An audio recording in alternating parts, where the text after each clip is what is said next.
వాక్య భాగం రోమీయులకు రాసిన పత్రిక 6వ అధ్యాయం 3వ వచనం. క్రీస్తు యేసులోనికి బాప్తిస్మము పొందిన మనమందరము ఆయన మరణములోనికి బాప్తిస్మము పొందితిరని మీరు ఎరుగరా. మహోన్నతుడా, కృప కలిగిన మా ప్రియ పరలోకపు తండ్రి, పరిశుద్ధుడా, నీకు వందనాలు. ఈ ఉదయంలో ఈ ఆరాధనలో మిమ్మల్ని గనపరచడానికి మీరు నాకు ఇచ్చిన సమయం కొరకు కృతజ్ఞతలు. ప్రభువా, మీ పక్షంగా నిలబడడానికి నాకు ఇచ్చిన అవకాశం కొరకు స్తుతులు. ఇక్కడ నేను నిలబడి ఉన్నప్పుడు మీ ఆత్మ ద్వారా నడిపించబడినట్టు కృప దయచేయండి. మీరు చెప్పిన మాటలనే చెప్పడానికి నన్ను స్వాధీనంలో పెట్టుకోండి. అలాగే సంఘం వింటుండగా వెనకల చెవి, గ్రహించే మనస్సు, పాటించే జీవితాలను మాకందరికీ దయచేయమని యేసుక్రీస్తు వారి శ్రేష్టమైన నామంలో ప్రార్థించి స్తుతించి అడిగి వేడుకుంటున్నాము తండ్రి. ప్రియులారా, ఈ సంవత్సరం మనం ధ్యానం చేసుకుంటున్న వాక్యాంశము చెప్పండి. మూలవాక్యము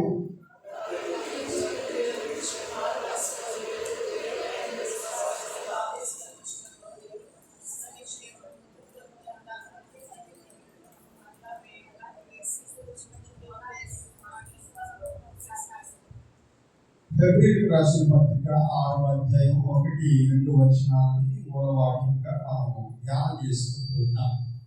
ఇందులో 3 భాగాలని మనం చూస్తున్నాం. మొదటి భాగంలో నిర్జీవ క్రియలను విడిచిపెట్టుట అనే అంశాన్ని ధ్యానం చేసుకుంటూ ఉన్నాం. రెండవ భాగంలో క్రీస్తును గురించిన మూలోపదేశములను మానివేయాలి అనే పాఠాన్ని మనం చూస్తున్నాం. మూడవదిగా సంపూర్ణతలోనికి సాగిపోవాలి అనే అంశంలో మనం వాక్యాన్ని ధ్యానం చేసుకున్నాం. మొదటి భాగం పూర్తి చేసుకున్నాం. 15 వర్తమానాలు అందులో మనం విన్నాం. ఇప్పుడు ప్రస్తుతం రెండవ భాగాన్ని, అనగా క్రీస్తుని గురించిన మూలోపదేశములు మానివేయుట అనే అంశాన్ని మనం ధ్యానం చేసుకుంటూ ఉన్నాం. క్రీస్తుని గురించిన మూలోపదేశములు అనేటువంటి ఈ పాఠంలో హెబ్రీ పత్రికలో చెప్పబడినటువంటి 6 అంశాలను మనం ధ్యానం చేస్తూ ఉన్నాం. ఈ 6 అంశాల్లో మొట్టమొదటి అంశం మారు మనసు పొందుట మనం ధ్యానం చేస్తున్నాం. రెండవ అంశము దేవుని అందరి విశ్వాసము అనే అంశాన్ని కూడా మనం ధ్యానం చేస్తున్నాం. గడిచిన వారం నుంచి బాప్తిస్మములను గురించినటువంటి బోధ అనే అంశాన్ని ధ్యానం చేసుకుంటూ ఉన్నాం. గత వారంలో మనం బాప్తిస్మము అంటే ఏంటి, బాప్తిస్మము అనే పదాన్ని మొట్టమొదట బైబిల్లో ఎప్పుడు ఉపయోగించారు, బాప్తిస్మాన్ని మొట్టమొదట ఎవరు ఇవ్వడం ప్రారంభించారు, బాప్తిస్మం ఇవ్వడంలో బాప్తిస్మం ఇచ్చి యోహాను గారి యొక్క ఉద్దేశం ఏమిటి, ఆయన ఎందుకు ఈ బాప్తిస్మాలను ప్రారంభించారు, బాప్తిస్మం తీసుకున్న ప్రజలు ఎలాంటి ఉద్దేశంతో బాప్తిస్మం తీసుకోవాలని బాప్తిస్మం ఇచ్చి యోహాను గారు కానీ యేసు ప్రభు గారిని బోధించారు. ఈ విషయాల గురించి గడిచిన వారంలో దేవుని వాక్యంలో మనం ధ్యానం చేసుకున్నాం. అందులో మనం చూసాము, బాప్తిస్మం ఇచ్చి యోహాను గారు బాప్తిస్మం ఇచ్చేటువంటి ఉద్దేశము పరిశుద్ధపరచడం, శుద్ధీకరణ ఆచారము అనే వాక్యంలో మనం చూసాం. శుద్ధీకరణ ఆచారము అని పాత నిబంధనలో ఉన్నటువంటి ఒక బలమైనటువంటి వాక్య మూలాల్లో నుంచి పుట్టుకొచ్చింది బాప్తిస్మము అనేటువంటి అంశాన్ని గత వారంలో మనం ధ్యానం చేసుకున్నాం. ప్రియమైనటువంటి వారు, మరి ఈ వారంలో బాప్తిస్మము క్రైస్తవ జీవితంలో వేటికి సాదృశ్యంగా కనబడుతూ ఉన్నది, బాప్తిస్మము క్రైస్తవుని యొక్క జీవితంలో వేటికి సాదృశ్యంగా కనబడుతూ ఉన్నది అనే విషయాన్ని గురించి ఇవాళ దేవుని వాక్యంలో నుంచి మనం ధ్యానం చేసుకోబోతున్న కొన్ని వచనాలు. ముందుగా రోమీయులకు రాసిన పత్రిక 6వ అధ్యాయము 2వ వచనాన్ని మనం చదువుదాం. అట్లనగా పాపము విషయమై చనిపోయిన మనము ఇక మీదట ఎలాగూ దానిలో జీవించుము.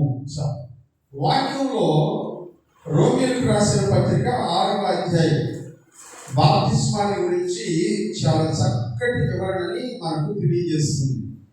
భక్తుడైన పౌలు గారు రోమా సంఘంలో ఉన్నటువంటి విశ్వాసులకి, అన్యజనులకు కాదు, రోమా సంఘానికి వెళ్తున్నటువంటి విశ్వాసులకి ఉత్తరం రాస్తూ బాప్తిస్మము వెనకాల ఉన్నటువంటి ముఖ్యమైనటువంటి ఉద్దేశాల గురించి ఆయన మన ఎదుట ప్రస్తావించాడు, ఆ సంఘంతో మాట్లాడాడు. ఇవాళ మనము దాంట్లో నుంచి కొన్ని విషయాలను మనం సందేశంగా నేర్చుకోబోతూ ఉన్నాం. ప్రియమైనటువంటి వాళ్ళ దేవుని వాక్యంలో పౌలు గారు 5వ అధ్యాయం అంతా కూడా ఏమని మాట్లాడుతూ ఉన్నారంటే, కృప ద్వారా మనము రక్షించబడ్డాము, కృప ద్వారా మనం నీతిమంతులమయ్యాము.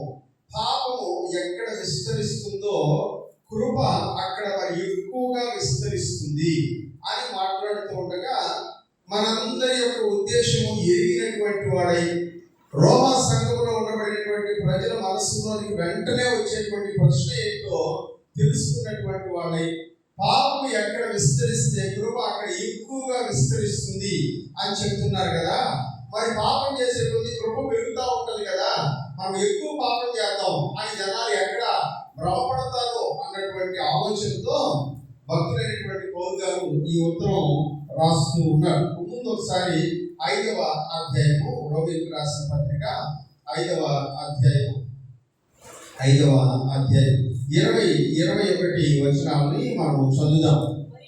మరియు అపరాధం విస్తరించినట్లు ధర్మశాస్త్రము ప్రవేశించెను, అయినను పాపము మరణమును ఆధారం చేసుకుని ఎలాగూ ఏలినో అలాగే నిత్య జీవము కలుగుటకై నీతి ద్వారా కృపయును మన ప్రభు అయిన యేసుక్రీస్తు మూలముగా ఏలు నిమిత్తము పాపము ఎక్కడ విస్తరించెనో అక్కడ కృప అపరిమితముగా అని చెప్పాడు. పాపము ఎక్కడ విస్తరించెనో కృప కూడా అక్కడ ఎక్కువగా విస్తరిస్తుంది అని చెప్పి వెంటనే తడుకోకుండా ఆయన ఏం చెప్తున్నాడంటే, అలాగైనా ఏమందుమో మనమందరం చదవండి, అలాగైనా ఏమందుమో కృప విస్తరించవలనని పాపమందు నిలిచి ఉందామా? మన మీద ఇంకా కృప రావాలి అనుకుని పాపం చేసుకుంటూనే పోదామా అని భక్తుడైన పౌలు గారు చెప్తూ, అట్లా అనకూడదు, పాపము విషయమై చనిపోయిన మనము ఇక మీదట ఎలాగూ దానిలో జీవించము. బాప్తిస్మం పొందినటువంటి మనకందరికీ ఒక మంచి పాట ఇది. ఆయన చెప్తున్నాడు, పాపము విషయమై చనిపోయిన మనము. ఇప్పుడు ఆలోచించండి, మనం అందరము అనగా బాప్తిస్మం తీసుకున్న వాళ్ళందరము పాపము విషయమై ఏమయ్యామంట? చనిపోయాము. చెప్పండి గట్టిగా, ఏమయ్యాము? చనిపోయాము. పాపము విషయమై చనిపోయిన మనము ఇంకా పాపములోనే ఎలా నిలిచి ఉంటాము? చచ్చిపోయిన తర్వాత అయిపోయింది స్టోరీ, సమాజ్ చేసేసారు, అయిపోయింది. యేసు ప్రభువు అంటున్నాడు, బాప్తిస్మము పొందినటువంటి ప్రతి ఒక్కరూ పాపము విషయంలో చనిపోయిన వాడు. పాపములో మనం పుట్టినాము, పాపంలోనే పెరిగాము. బాప్తిస్మం తీసుకున్న రోజున పాపం విషయంలో చనిపోయినాం. చనిపోయిన తర్వాత ఇంకనూ మనము పాపములో ఎలాగునా జీవిస్తాం, పాపంలో ఎలాగునా నిలిచి ఉంటాం అన్నట్టు 3వ వచనంలో చెప్తున్నాడు. క్రీస్తు యేసులోనికి బాప్తిస్మము పొందిన మనమందరము ఆయన మరణంలోనికి బాప్తిస్మము పొంది ఉన్నామని మీరెరుగరా? ఇప్పుడు యేసుక్రీస్తులోనికి బాప్తిస్మము తీసుకున్న మనమందరము ఏమైనామంట? యేసుక్రీస్తు యొక్క మరణంలోనికి బాప్తిస్మం పొందాం. అంటే బాప్తిస్మం తీసుకున్న వాళ్ళందరికీ భూస్థాపన ఆరాధన అయిపోయింది. హల్లెలూయా, గట్టిగా చెప్పండి హల్లెలూయా. ఇది మీకు వినడానికి కొంచెం ఇబ్బందిగా ఉంటుంది, మాకు భూస్థాపన చేసేస్తున్నాం మా పాస్టర్ బతుకుండగానే అని అనుకుంటుంటారు. కానీ వాక్యంలో ఉన్నటువంటి ఆధ్యాత్మిక సత్యాన్ని నేను చెప్పే ప్రయత్నం చేస్తున్నాను. ఒకసారి రక్షించబడి బాప్తిస్మం పొందిన మనం అందరం కూడా యేసుక్రీస్తు యొక్క మరణంలోనికి బాప్తిస్మం పొందాము అని భక్తుడైనటువంటి పౌలు గారు చెప్తున్నారు. అంటే యేసుక్రీస్తు యొక్క మరణంలోనికి ఎందుకు బాప్తిస్మం పొందుతూ ఉన్నాము అంటే, యేసుక్రీస్తు నందు మనం పాపం చేశాము అనే విషయాన్ని ప్రభు దగ్గర ఒప్పుకున్నాం. పాపం చేయడం వలన మన మీద మరణం ఉన్నది అనే విషయాన్ని మనం అంగీకరిస్తూ ఉన్నాం. అలాగే ఇక మీదట పాపం చేయకూడదు అనే అవగాహనకి మనం వచ్చాం.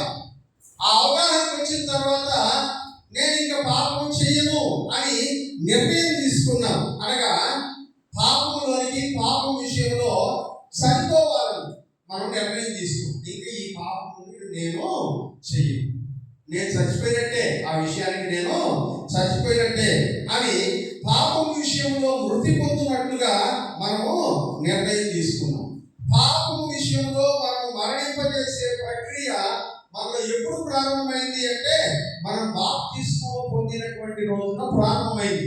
అందుకనే మరలా ఒకసారి ఆ మాట చదువుదాం. 3వ వచనం 6వ అధ్యాయంలో, క్రీస్తు యేసులోనికి బాప్తిస్మం పొందిన మనమందరము ఆయన మరణములోనికి బాప్తిస్మం పొందితిరని మీరు ఎరుగరా. యేసుక్రీస్తు యొక్క మరణములోనికి బాప్తిస్మము పొందారు.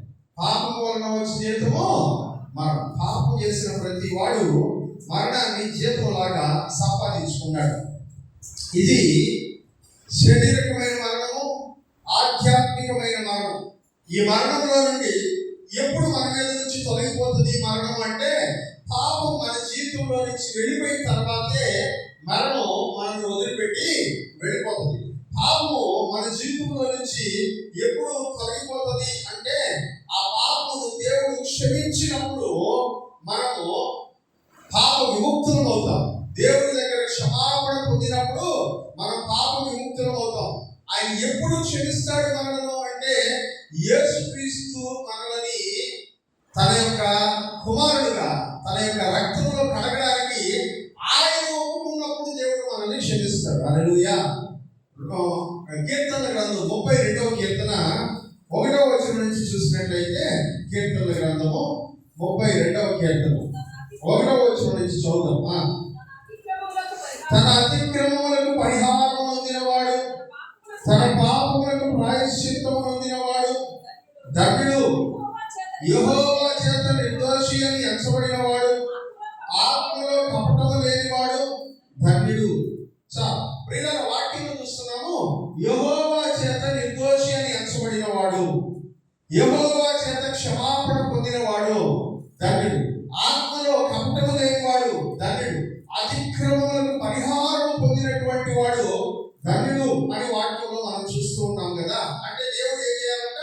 మనల్ని క్షమించాలి, మన పాపమును పరిహరించాలి.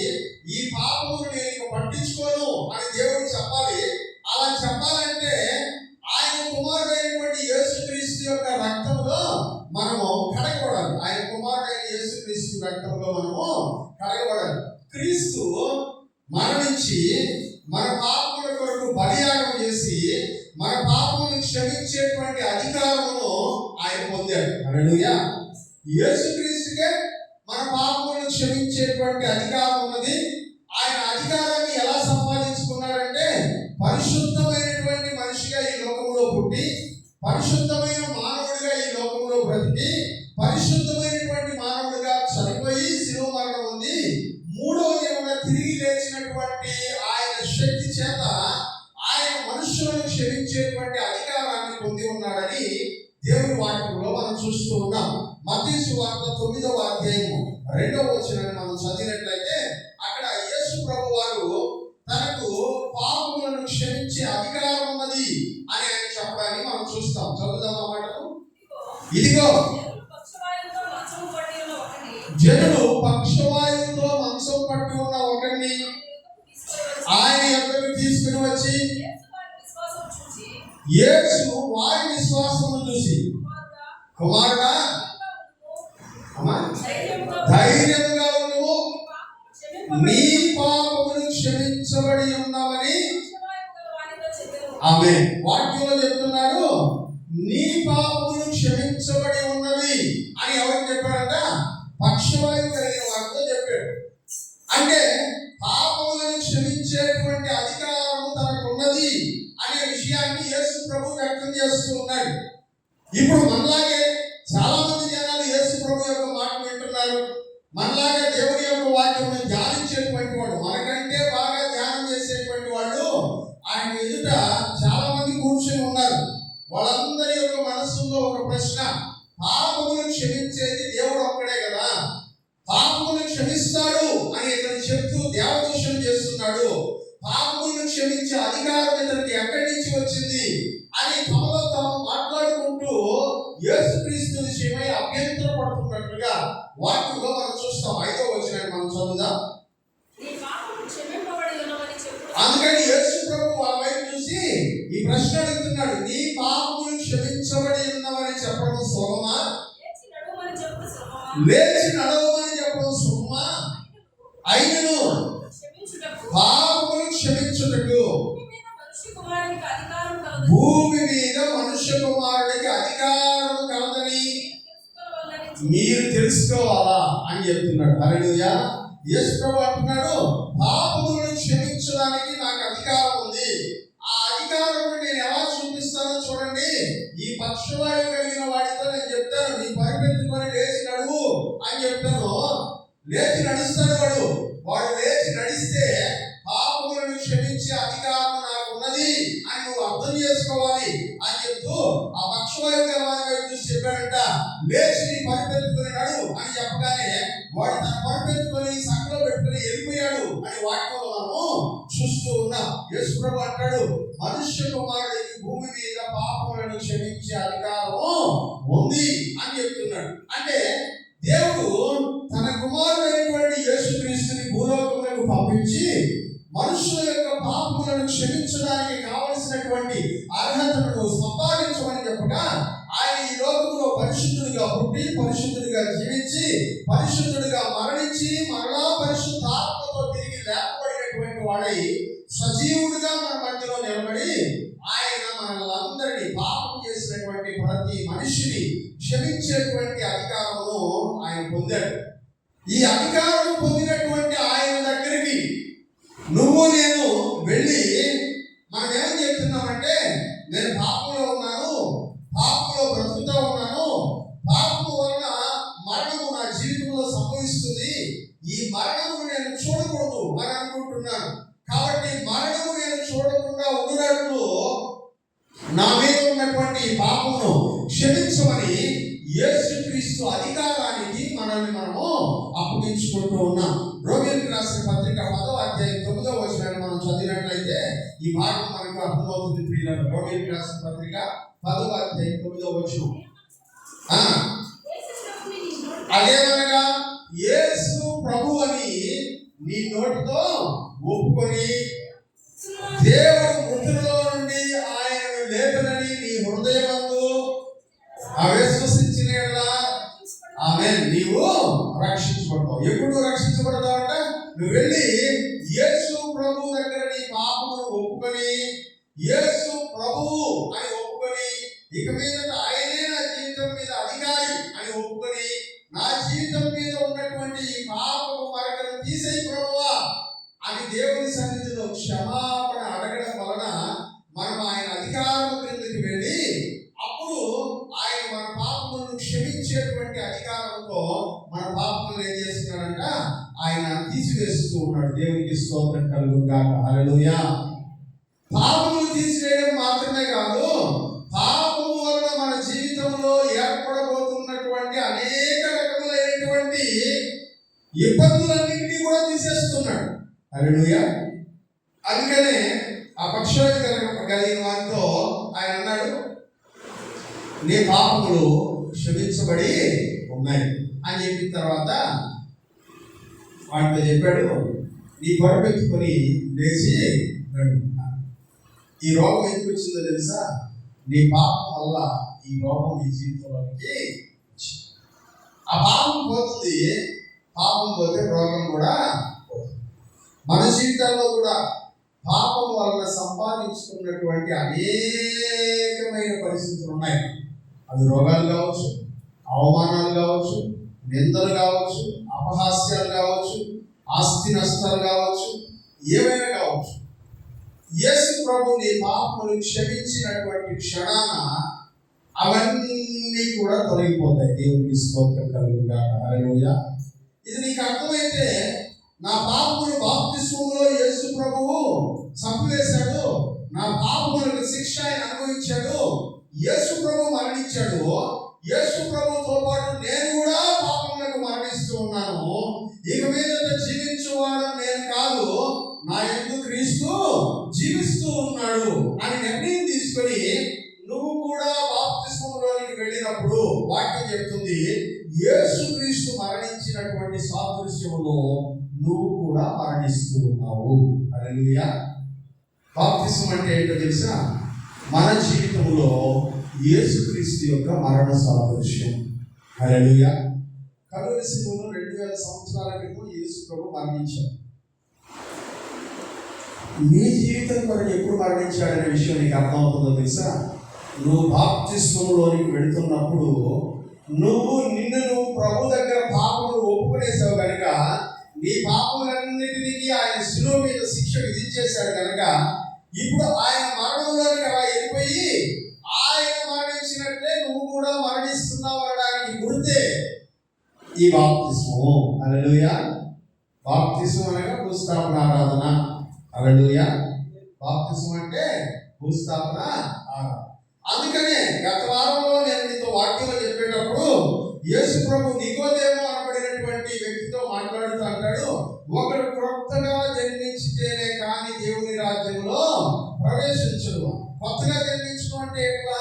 మళ్ళీ తల్లి కడుపులోకి వెళ్ళి నేను పుట్టేదా అని అంటే, కొంతమంది మనం ఏదైనా పెద్ద ప్రమాదంలో నుంచి తప్పించుకొని బయటపడ్డాం అనుకోండి, ఏమంటాం మనం తెలుసా?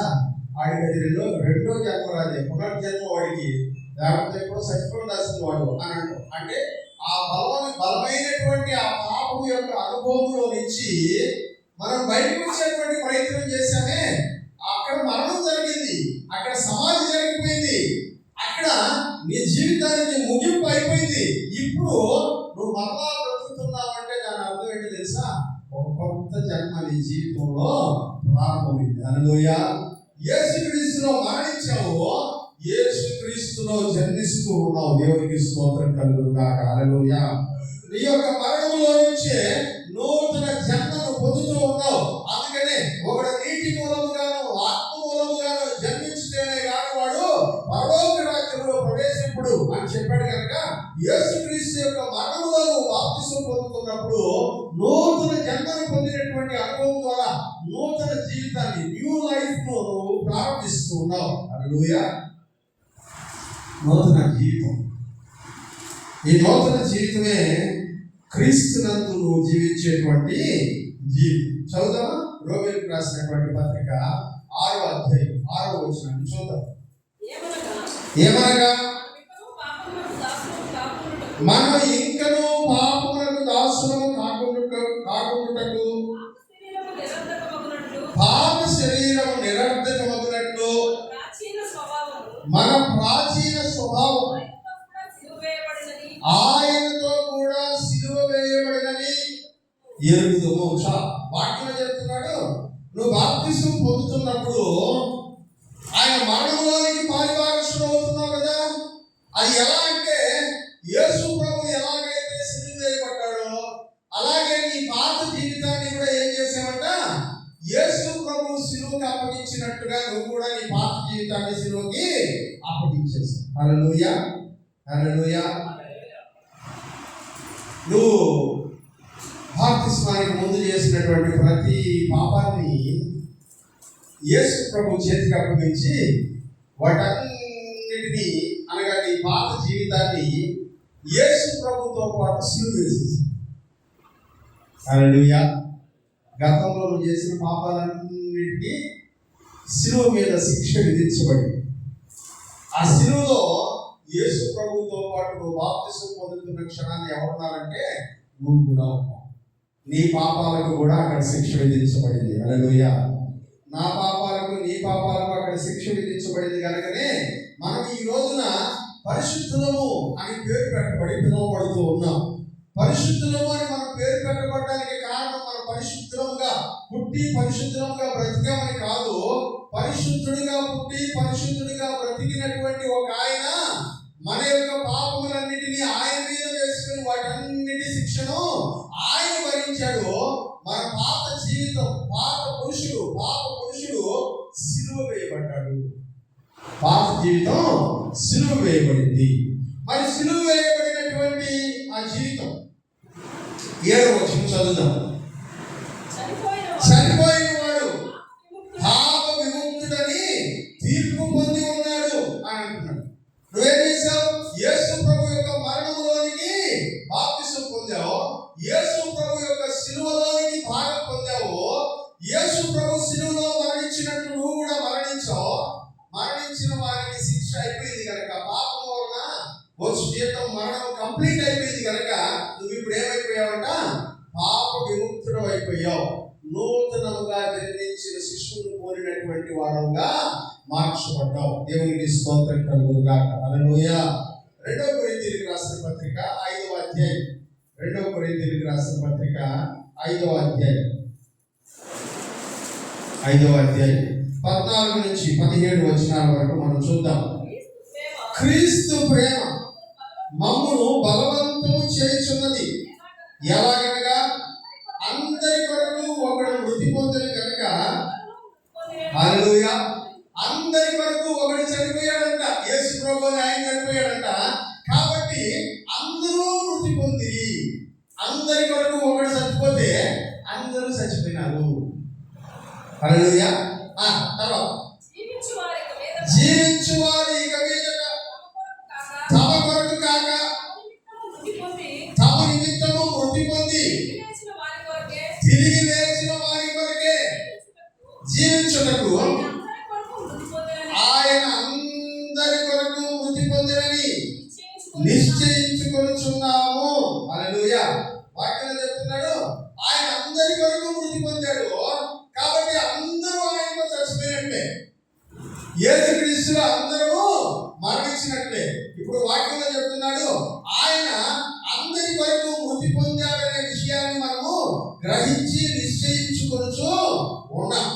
అయితే 17వ వచనం కాగా, కాబట్టి ఎవడైనను యేసుక్రీస్తును నమ్ముకున్నట్లయితే, క్రీస్తు యేసునందు ఉన్న యెడల వాడు నూతన సృష్టి, పాతది గతించును. హల్లెలూయా. పాపలన్నీ ఏమైపోయినాయంట? గతించు. ఇప్పుడు నువ్వు ఎలా ఉన్నావంట? క్రొత్తగా జన్మించిన వాడవై, అప్పుడే జన్మించిన శిశువును కోరిన వాడవై ఉన్నావు. చిన్నపిల్లల గారికి ఏం చెప్తాం మనం? వాడికి ఏం తెలియదు, పాపం తెలియదు, పుణ్యం తెలియదు, పసిపెట్ట వాడికి ఏం తెలుసు అన్నాం. ఇప్పుడు దేవుడు కూడా మనల్ని ఎలా చూస్తున్నాడంట?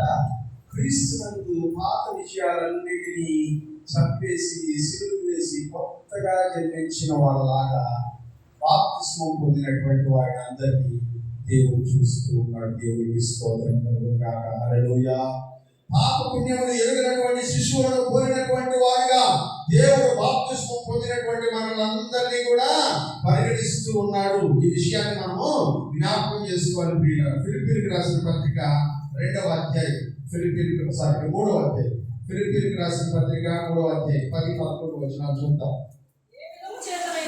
ఏ విధము చేతనైన మృతులలో నుండి నాకు పునరుద్ధానము కలగవలెనని ఆయన మరణము విషయంలో సమాన అనుభవం కలవాడై ఆయన పునరుద్ధాన బలమును ఎరుగు నిమిత్తము, ఆయన శ్రమలో పాల్గొనడంత ఎట్టిదో ఎరుగు నిమిత్తము సమస్తమును నష్టపరుచుకొని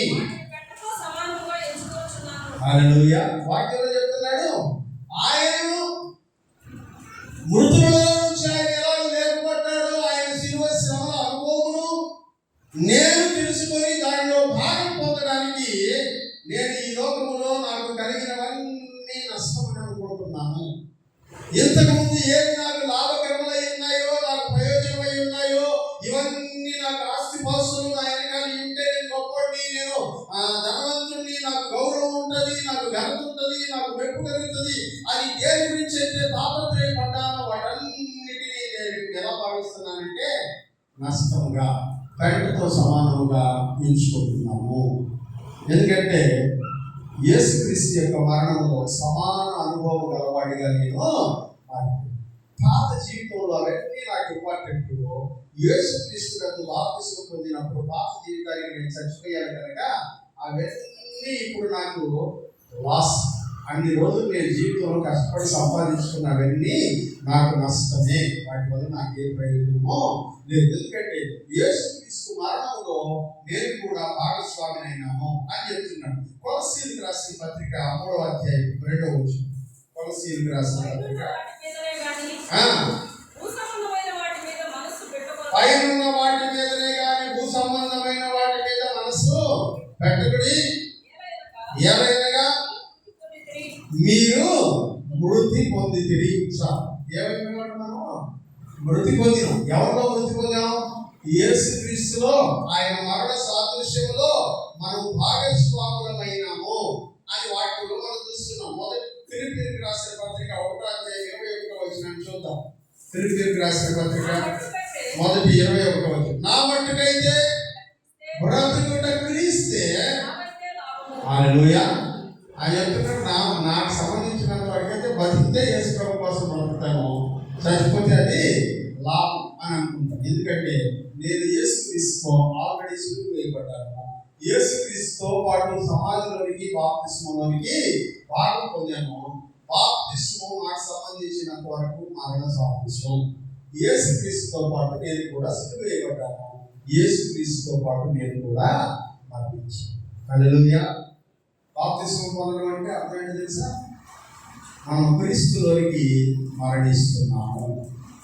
మనం క్రీస్తులోనికి 3 బాప్తిస్మాన్ని గురించి మరొక విశ్లేషణ దేవుడి వాక్యంలో చెప్పిన వాక్యాన్ని రోమపత్రిక 6వ అధ్యాయం 4వ వచనం. రోమపత్రిక 6వ అధ్యాయం 4వ వచనం. కాబట్టి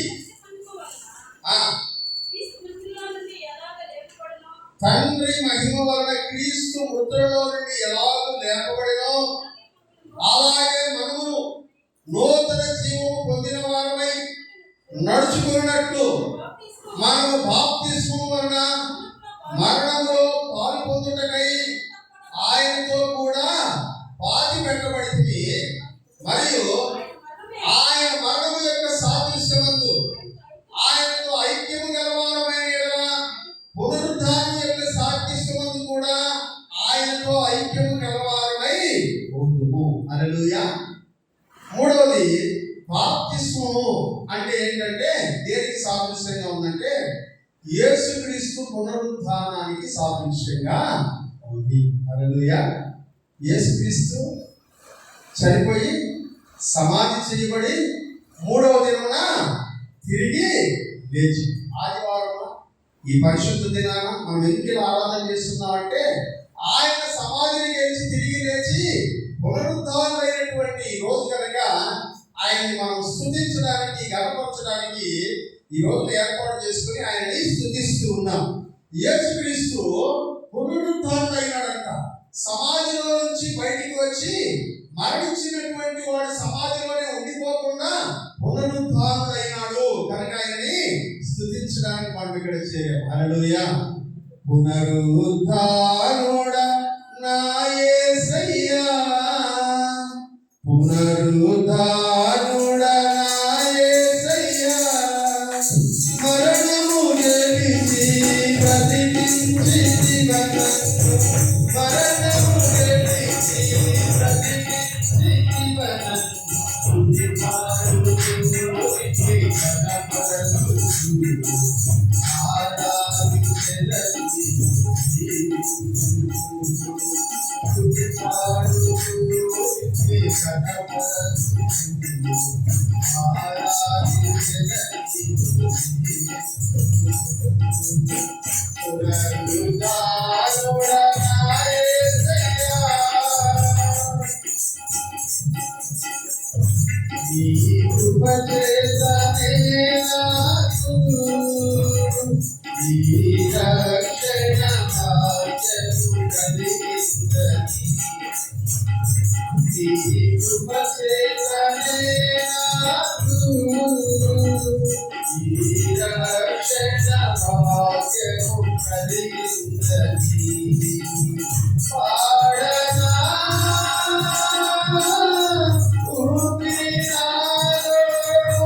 సమాధిలో పెట్టబడినటువంటి ప్రభువు సమాధిలోనే ఉండిపోకుండా, మనుషులందరూ చచ్చిపోతారు, చాలా మంది చచ్చిపోయారు, వాళ్ళు సమాధిలోనే ఉండిపోయినారు.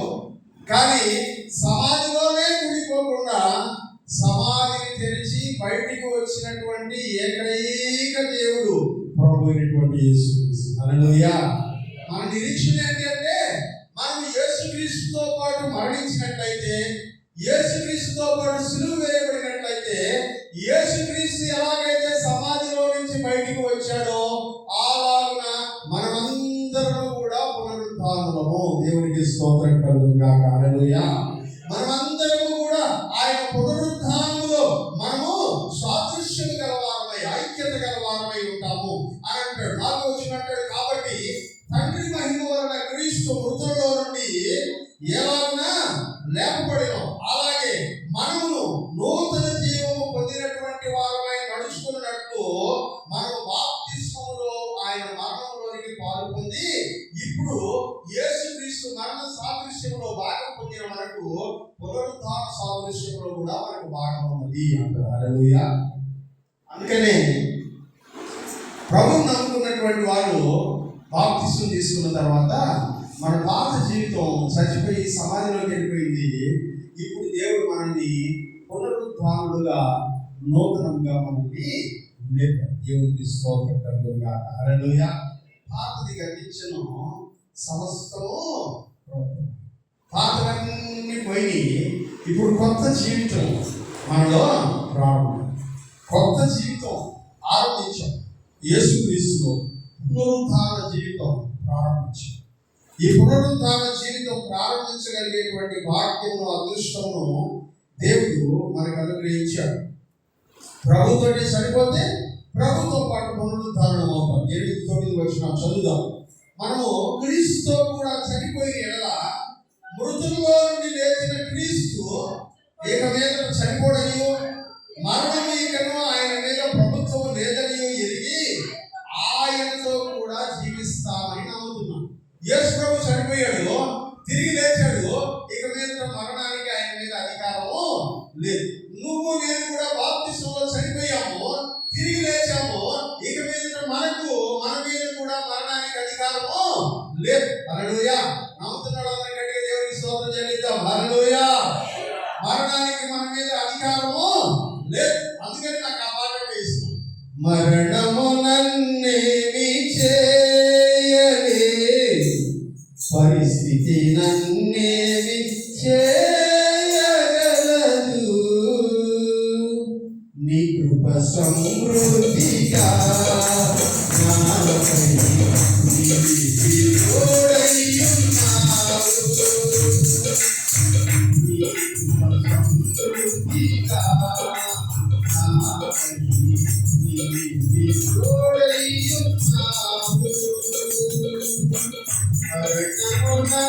యేసుక్రీస్తు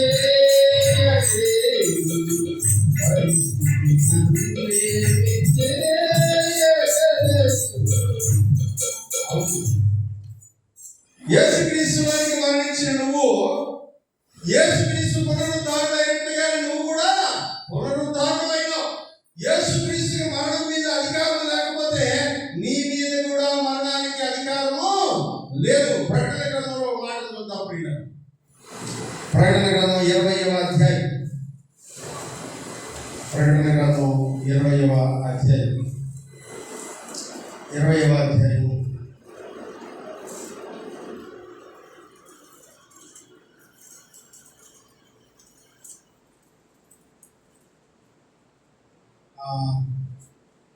పదమూడవ వచనం నుంచి చదువు. 12వ వచనం, 14వ వచనం చూద్దాం. మరణము మృతుల లోకమును అగ్నిగుండములో వేయబడెను. ఈ అగ్నిగుండము రెండవ ఏంటంటే ఈ అగ్నిగుండం ఏ మరణం అంట? రెండవ మరణం. ఇప్పుడు 15వ వచనం. ఎవరి పేరైనా జీవ గ్రంథములో రాయబడకపోతే, అంటే ఎవరి అగ్నిగుండంలో పడవేయబడతారంట? జీవ గ్రంథములో పేర్లు లేని వాళ్ళందరూ ఈ అగ్నిగుండంలో పడవేయబడతారు. కానీ నీ పేరు నా పేరు జీవ గ్రంథంలో రాయబడి ఉంది. ఎందుకు రాయబడి ఉందంటే మనం క్రీస్తుతో పాటు సిలువ వేయబడ్డాము, క్రీస్తుతో పాటు మరణించాము, క్రీస్తుతో పాటు పునరుద్ధారులుగా లేచాము. పునరుద్ధారులుగా లేచినటువంటి ప్రతి ఒక్కరి పేరు జీవ గ్రంథంలో రాయబడి ఉన్నది. హల్లెలూయా. ఎవరికి నమ్మకం లేనట్టు చెప్పండి. హల్లెలూయా. పునరుద్ధారులమైన మనం అందరి పేర్లు ఎక్కడున్నాయంట? జీవ గ్రంథంలో రాయబడి ఉన్నాయి. ఇప్పుడు ఈ రెండవ మరణానికి మన మీద అధికారము లేదు. యేసు ప్రభు మీద మరణానికి ఎలా అధికారం లేదో మన మీద కూడా ఈ రెండవ మరణానికి అధికారము లేదు. మనల్ని చంపేటువంటి అధికారం మరణానికి మీదట లేదు. కనుక మనం సజీవులం, మనము పునరుద్ధారణలో బలపరచబడినటువంటి వాడు. అందుకనే యేసు ప్రభు తన గురించి తాను వర్ణించుకుంటూ ఈ మాటలు చెప్తాడు. ప్రకటన గ్రంథం 2వ అధ్యాయం 8వ వచనం. ప్రకటన గ్రంథం 2వ అధ్యాయం 8వ వచనం. స్వర్ణంలో ఉన్న సంగపు దూతను ఇలాగ రాయము, మొదటి వాడను కడపటి వాడనై ఉండి మృతుడై మరలా బ్రతికిన వాడు చెప్పు. యేసు ప్రభు ఎవరంటే తన గురించి తాను ఎలా చెప్పుకుంటున్నాడు? మృతుడై మరలా బ్రతికిన వాడు చెప్పు సంగతులు అని అంటాడు. 11వ వచనం కూడా చూద్దాం ప్రియులారా. సంగములతో ఆత్మ చెప్పుచున్నవాడు చెయ్యగలవాడు విన్నుగాక, జయించువాడు రెండవ మరణం వలన ఏ హానియు పొందడు. హల్లెలూయా. యేసు ప్రభువులో మరణించిన మనము, యేసు ప్రభువులో తిరిగి లేచిన మనము మరణాన్ని జయించాము. దేవునికి స్తోత్రం కలుగును గాక. హల్లెలూయా. జయించినటువంటి వారి మీద మరణములకు ఎటువంటి అధికారము లేదు. నమ్ముతున్న వాళ్ళందరూ దేవునికి స్తోత్రం చెప్పండి. హల్లెలూయా. ప్రకటన గ్రంథంలో 1:18 ప్రభువు తన గురించి తాను చెప్పుకుంటున్నాడు చూద్దాం. నేను మొదటి వాడను కడపటి వాడను జీవించువాడను మృతుడనైతిని గాని ఇదిగో యుగ యుగములు సజీవుడనై ఉన్నాను. హల్లెలూయా. ఎవరంట ఆయన? మృతుడనైతిని గాని ఇప్పుడు యుగ యుగములకు సజీవుడు. ఆయన ఎవరంట? సజీవుడు. సజీవుడైనటువంటి యేసు ప్రభువులో బాప్తిస్మం పొందుతున్న మనం అందరం సజీవుడైన యేసు ప్రభువుతో సిలువ వేయబడ్డాము. సజీవుడైనటువంటి యేసు ప్రభు యొక్క మరణంలోనికి బాప్తిస్మం పొందాము.